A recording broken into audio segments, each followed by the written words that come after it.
Exactly. Well, people could not take money out of the banks. Largely, it's because the government had shut down the banks. It's not because the protesters went and sabotaged the banks, for example. During the first week of the uprising, when businesses were shut down, this was also, a government decision. It wasn't the protesters who went and destroyed and looted, all of these public facilities, for example.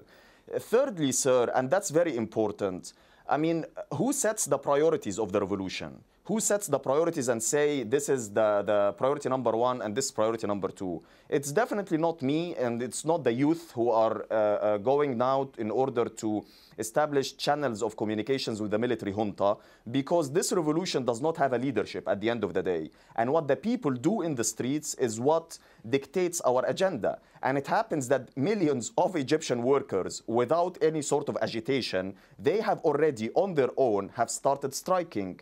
And these are not just economic strikes. If we are talking about overthrowing the regime, in every single company, in every single factory, in every single workplace, there is a mini Mubarak. Mubarak's minions are everywhere.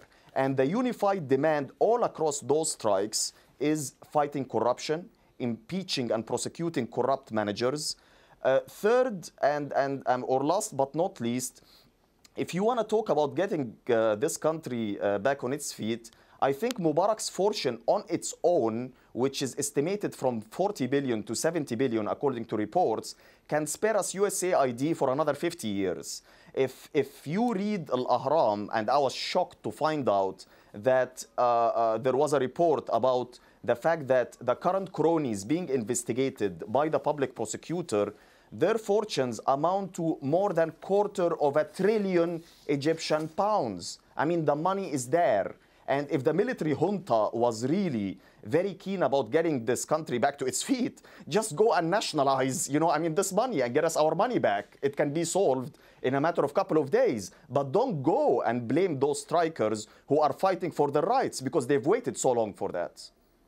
All right, at this point, I want to bring in our other guest. Joining us from Doha is Shadi Hamid, Director of Research at the Doha Brookings Center. Sir, thanks very much for joining us. Your take on what you've been hearing so far from Hussam al-Hamalawi and the pace of reform in Egypt. Do you think far more needs to be done? Well, there's definitely a sense of frustration now. I think there was a misinterpretation of the military's role in the beginning. People saw the military as the savior of the people, but of course the military was part of the regime and was close to Mubarak for a very long time. So I think it was a little bit unrealistic to think that the military would become a pro-democracy organization overnight. It's not a pro-democracy organization. So we're starting to see some real frustrations coming from the protesters about the pace of reform. They want to see more. Perhaps the resignation of Ahmed Shafi is a positive step in the right direction, but I think from their standpoint, they want to see a lot more being done, from the lifting of the emergency law to trying certain Mubarak cronies, as Hussam was talking about. Billions of dollars have been embezzled out of the country, and that can help get the country back on track. So there are a list of demands, and we'll have to wait and see. It's still fairly early. It's been less than a month since the revolution. Right. As far as the timetable of reform, it does seem to some people that the military has perhaps been in too much of a hurry to hand things off to a civilian government. And some say that there's a danger in that a lot of these reforms, there won't be time to enact a lot of these reforms before they hand this off to someone else. And so whatever reforms are made are likely to be very superficial. Do you think there's a danger of that? Well, I mean, there's a big debate about how much time is needed to do certain things. Some people would say it needs a year at least. Well, I'm not sure about that. I mean, that is certainly one of the things that's been brought up, that 6 months is not enough to kind of undertake the reforms in preparation for the upcoming presidential and parliamentary elections. I think it's really about political will. Is there will on the part of the military to move quickly and to make serious changes on the ground? You don't need 3 months to decide you're going to hold certain Mubarak cronies to account and put them on trial. You don't need 3 months to decide that you want to overturn the emergency law. I mean, some of this is relatively straightforward. Where it becomes very difficult is in how do you design the electoral system? Are we talking about a proportional representation system? Are we talking about a winner-takes-all system similar to the U.S.? So there has to be a debate about what will the political structure look like? What are the necessary constitutional reforms? That's where I think there is a legitimate argument to be made that 6 months is not enough. On the other hand, do you really want to have a one-year transition where the military is in power and starts to get used to being in power? That's also a risk, I think. Well, the argument that's made against that as far as the military is that so far they haven't shown an interest in staying in power. And again, as I say, that they want to hand this off to some type of civilian government. They want certainly want a lot of admiration and respect with the Egyptian people for not turning their guns on their own people and for eventually forcing Mubarak out. They certainly want to keep that reputation intact, don't they?